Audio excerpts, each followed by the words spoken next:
programa de hoje, você vai conhecer a história da primeira pizzaria de Marília. E em Garça, o Moinho Brasil mostra como transformar alimentos, ou sobra deles, em papel. E a sua alimentação, como o engenheiro de saúde alimentar, professor Manuel Antônio Tapia, fala sobre alguns mitos e verdades da nossa alimentação. Confira também a formatura do programa Adolescente Aprendiz e de outras ações sociais, culturais e esportivas do Banco do Brasil, através de entrevista exclusiva com o superintendente da nossa região. E ainda, a gente...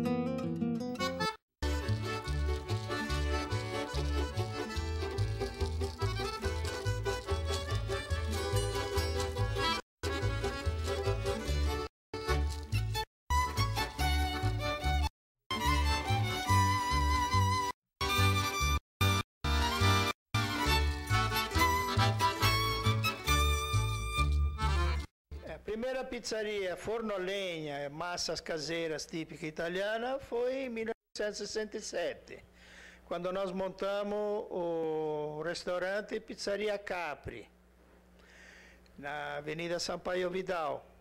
Naquele tempo existiam outros restaurantes bons também, como o Atlântico, do Seu João, e o Irmão, os portugueses, da Casa do Compadre, né? E outros também bons. Gato Preto, né? Mas como pizzaria foi a primeira. Como forno a lenha e as massas feitas todas por nós. Isso aí foi um grande sucesso, porque só em São Paulo que tinha esse tipo de cozinha, não? Forno a lenha, só em São Paulo. E nós praticamente fomos primeiro aqui, mesmo na Alta Paulista, em todo o interior, acredito que sim.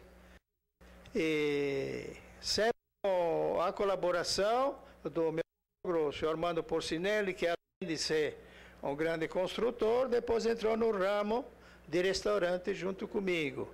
Ele e a minha sogra, dona Irina, que nos deu muita força, infelizmente não está mais aqui com nós. E assim foi. Depois do Capri, nós montamos o Napoli, também foi um grande sucesso. Depois do Napoli foi o La Gondola, na Rio Branco. La Gondola em Prudente, em Londrina. E depois La Capanina, na Itália, na cidade de Sora, em cima de uma montanha lindíssima, onde se via a cidade inteirinha por baixo. E aquilo, quando nevava, ficava uma maravilha. Mas depois de uns anos resolvemos voltar para a Marília. Cá nós estamos. E eu agradeço muito os marilhenses, nos deram muito apoio, muita preferência, fizemos muitos amigos, né? E só posso agradecer a todos eles. Depois de tudo o que meu marido disse, que foi um sucesso, mas teve os seus contratempos, teve as suas dificuldades, as pessoas virem no restaurante, pedirem uma massa e não saber o que é. Peguei um prato, por exemplo, lasanha verde, jamais eles pensariam que a massa verde seja feita com espinafre. E tinha pessoas que não gostavam, então o que acontecia? A massa voltava para trás e servia-se outro prato. Até que os pratos tiveram uma divulgação total, que eles passaram a conhecer a massa. Porque tem o tagliatelle, tem o ravioli, tem o cannelloni, que as pessoas nem sonhavam que era isso naquela época. Mas devagarinho foi um sucesso. Foram experimentando os pratos, foram gostando e adquirindo o paladar daquele tipo de massa, daquele tipo de cozinha, que era o tipo de cozinha italiana. Que naquele tempo jamais tinha um prato italiano aqui na Alta Paulista.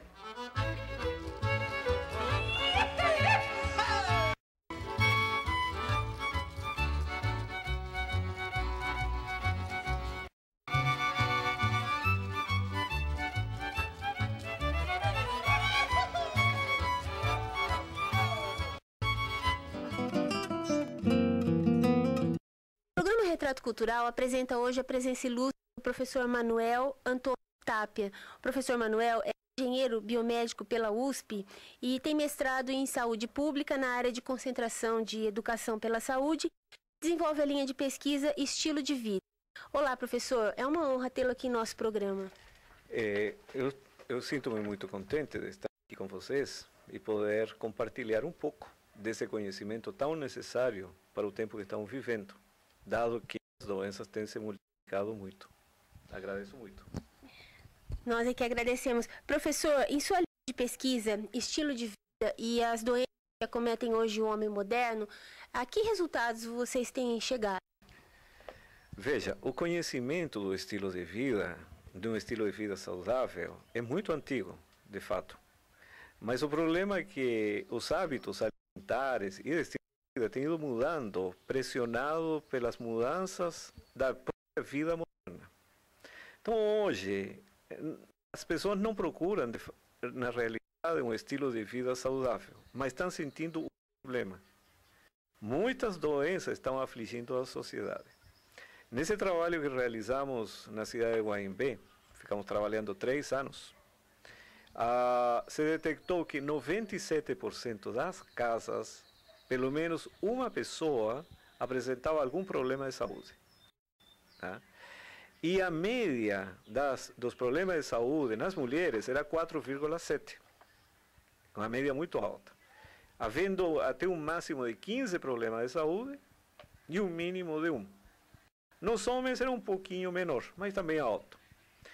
Então, mostrando-lhes, através de um processo educativo, tá, que demorou praticamente 1 ano, e nesse processo se lhes mostrou a importância de certos hábitos que são prejudiciais, que precisariam ser eliminados, e outros que são benéficos, introduzidos no estilo de vida. Mostrando-lhe que existe todo um processo de adaptação e um processo progressivo, sabe, de mudanças. Quer dizer, não pode ser abrupto, mas assim a pessoa se vai adaptando lentamente ao novo estilo de vida. O resultado, um grupo de 54 pessoas que foram avaliadas, elas modificaram 11% os hábitos, diminuíram 11% os hábitos prejudiciais. O número de doenças caiu 25% desse grupo. O outro grupo de 25 pessoas que passaram a fazer exercício todos os dias, além de outras mudanças, que ao todo foi 51% dos hábitos reduzidos, eles tiveram uma melhoria muito significativa, menos 70% de doenças. Então, isso ajuda muito a convencer as pessoas de que, embora pareça difícil fazer mudança de estilo de vida, porque são hábitos arraigados que vêm de família, mas eles percebem os benefícios e mudam. Professor, com relação ao azeite, como ele deve ser consumido então? Veja, o azeite, quando se fala em azeite, seria uma opção no sentido que é melhor que os óleos. E tem certo, porque os óleos normalmente no processo de extração são feitos a quente, tá? Óleo de soja e outros óleos mais. E nesse processo produzem-se substâncias que são tóxicas. O azeite, o óleo de canola, de girassol, de milho, normalmente é a frio. Então esses óleos e azeite poderiam ser considerados benéficos para a saúde. Mas quando eles entram no processo de fritar alimentos, eles tornam-se tóxicos. Tá? Então, e outra coisa, que se incorpora muita gordura ao organismo nesses alimentos fritos. De que outra maneira pode ser usado? Nas saladas. Nas saladas, eles retardam o processo digestivo e aí se produz a fermentação. Agora, como o organismo precisa de gorduras, o que realmente prejudica são as gorduras de origem animal, que são gorduras principalmente saturadas. Tá? Essas gorduras são prejudiciais, mas se a pessoa comer azeitonas, comer castanhas, nozes, então são gorduras que o organismo assimila com maior facilidade, são benéficas para o funcionamento e não sobrecarregam o sistema digestivo. Então, onde usar o azeite? Sinceramente, se formos procurar assim, a fisiologia da digestão e das necessidades orgânicas, não haveria espaço para o azeite. Mas sim para a azeitona, sim para as castanhas e para todos os outros produtos vegetais que fornecem o azeite, o óleo necessário para o organismo. Tá? Agora, os hábitos nos têm levado a consumir produtos que se acrescenta azeite como um componente necessário, mas quando ele entra com ovos, leite e outros tipos de gordura animal, então somam-se e potencializam muito mais a fixação de colesterol e o próprio açúcar, porque veja, uma sobremesa tem açúcar, se tem leite e tem ovos, o organismo, por processo seletivo, consome mais o açúcar e a gordura armazena. Isso é assim que trabalha o organismo. Então, aí passa a ter excessos de gorduras. A pessoa não somente engorda, que é pior, vão acumulando gordura dentro das artérias. E aí tem os problemas cardiovasculares no futuro. Quanto demora? 10, 15, 20 anos, e aí começa o problema de pressão alta, com todos os riscos relacionados. Qual o prejuízo que o café traz, o consumo do café? Bom, na verdade o problema do café é a cafeína, né? A cafeína não somente se encontra no café. A cafeína está no café, está no chá mate, no chá preto, todos os refrigerantes adicionam cafeína.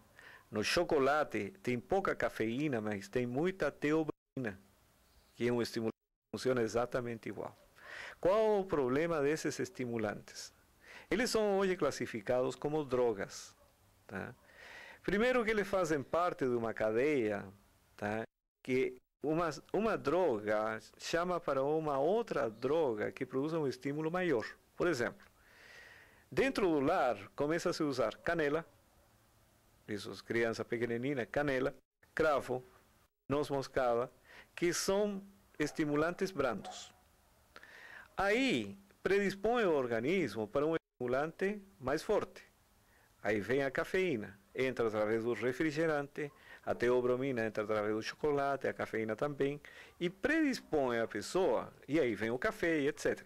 Predispõe a pessoa para a nicotina. Então é muito fácil passar da cafeína para a nicotina. Quando a pessoa já está nesse estágio, é muito fácil passar para o álcool.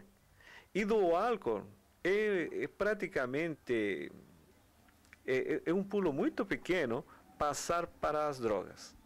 Então esse é um dos prejuízos, porque são estimulantes e o organismo sempre vai pedindo estimulantes mais fortes. Segundo, fisicamente, a pessoa, a cafeína estimula a secreção de ácido clorídrico, irritação das membranas do estômago. Produz palpitações do coração, tremores musculares, insônia. Ele é um fator bastante importante. Está associado ao câncer de próstata. E ele é um ladrão de cálcio. Ele impede a absorção de cálcio. Então, as mulheres, principalmente, são prejudicadas porque, através da idade, elas têm uma perda de cálcio bastante grande. E como a alimentação do adulto é pobre, normalmente, em cálcio, sabe? E o café vai retirando cálcio, obviamente, vai roubando esse cálcio do esqueleto. E assim, ao longo dos anos, se produz esse desgaste ósseo. Tá? Agora, qual é a solução? Não é um complemento de cálcio. Porque o cálcio, para ser fixado, ele precisa de vários elementos. Ele precisa de luz solar, precisa de consumir cítricos, vitamina C, precisa de exercício. Né? E, por um lado, a cafeína está contribuindo para a eliminação de cálcio e também para o primeiro problema que me mencionou quando chegou, anemia. Ele impede a absorção do ferro, em uma porcentagem bastante grande. Pessoas que consomem muitos refrigerantes, Coca-Cola, né, Guaraná. Aí outro fator, muito se diz que o Guaraná é um energético. Na verdade, não tem nada energético. Porque energético seria algo que comunica energia.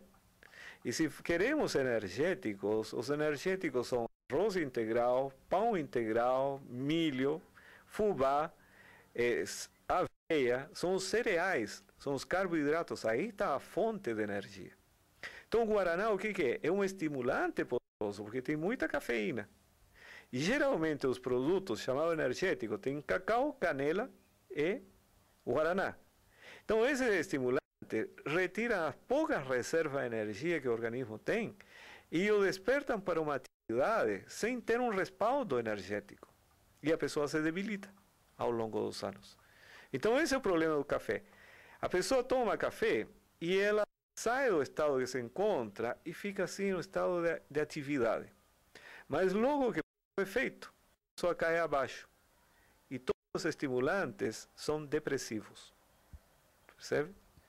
Então o problema, eu vejo, é muito sério. E não é fácil cortar o café porque ele produz dependência. Normalmente a pessoa, quando quer abandonar o café, dói a cabeça. Qual o remédio para essa pessoa? Fazer uma mudança no regime, comer bastante fruta, sabe, nas primeiras horas da manhã, bastante fruta. Durante o dia beber muita água, não durante as refeições, tá? Deixar uma meia hora antes, 2 horas depois, para dar tempo ao organismo digerir. Se não dilui o suco gástrico, remove a saliva, e aí existe fermentação estomacal. Então, muita água, fazer bastante exercício. E se porventura ainda doer a cabeça, suportar a dor de cabeça uma semana, que não passa disso. E daí nunca mais dói. E a pessoa fica livre do café e todos os malefícios que acompanham. O que existe de mito e o que existe de verdade com relação à soja? Olha, bom, hoje o nosso grande problema é o que fazer, por exemplo, com respeito a esse problema ou esse outro. Então procura-se saídas, soja, ou se não, determinada fruta, ou enfim, qualquer coisa. Mas o problema tem que ser considerado de uma maneira mais abrangente. Existe um estilo de vida saudável. Esse estilo saudável significa a pessoa ter uma alimentação correta, um estilo de vida correto. Então, nesse estilo de vida correto, todas as fases da pessoa vão ocorrendo de uma maneira natural. Assim como se fala hoje da reposição hormonal, tem o problema da carência de vitamina B12. Tá? Bom, aí as pessoas pensam que precisam comer produtos lácteos e isto. Não. O que a pessoa precisa é ter uma vida ordenada. Se você ordena, se não bebe álcool, se não come produtos refinados, o arroz refinado, o pão branco, eles têm 70% a 80% menos de nutrientes. Então, ao longo dos anos, você vai sofrer isso de alguma ou outra maneira. Então, aí a pessoa teria que introduzir na sua alimentação arroz integral, fubá integral, comer pão integral, vai ter as vitaminas do complexo B necessárias, cálcio, perde-se 50% do cálcio na refinação do arroz, fósforo, perde-se 78% no processo de refinação. Então, eu vejo o problema com a mudança do estilo de vida. Porque se a pessoa continua com seus hábitos errados ao longo de muitos anos e procura resolver depois o problema hormonal com soja, não vai resolver. Professor, com relação a esses slides que estão sendo projetados, o senhor gostaria de explicar para nós, poderia nos explicar, o que é mais importante observar quando a pessoa vai adquirir um produto desses? Bom, o primeiro grupo de slides fala de alimentos que têm carne de porco. Mas para isso a pessoa primeiro deveria compreender o perigo de comer carne de porco derivados. Tá? O porco é um animal que ele, por ter muita gordura, ele acumula muitas toxinas.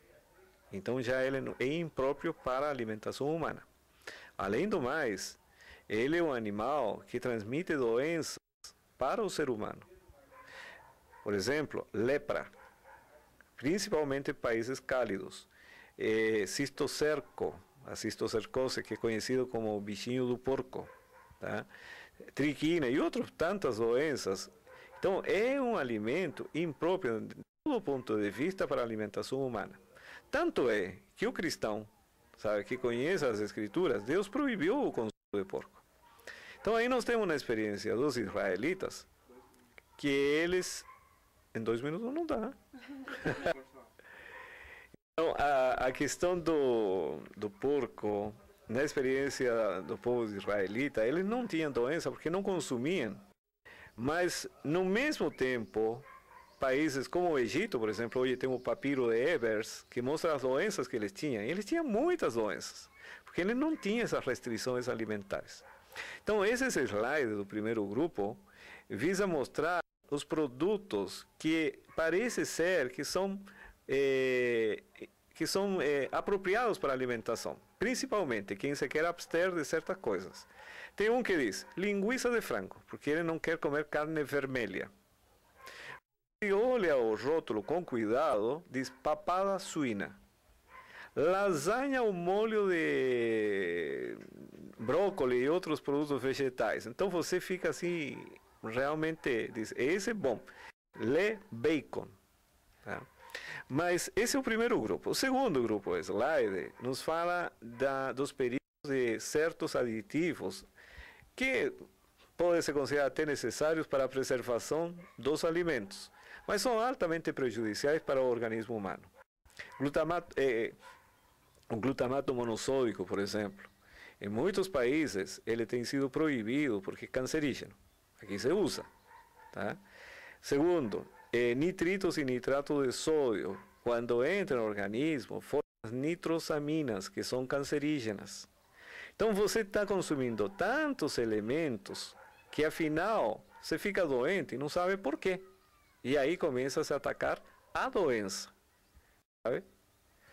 Então, esses slides tentam mostrar à pessoa, entendendo que já sabe o perigo disso e daquilo, que tome muito cuidado ao comprar um produto. Professor, muito obrigada.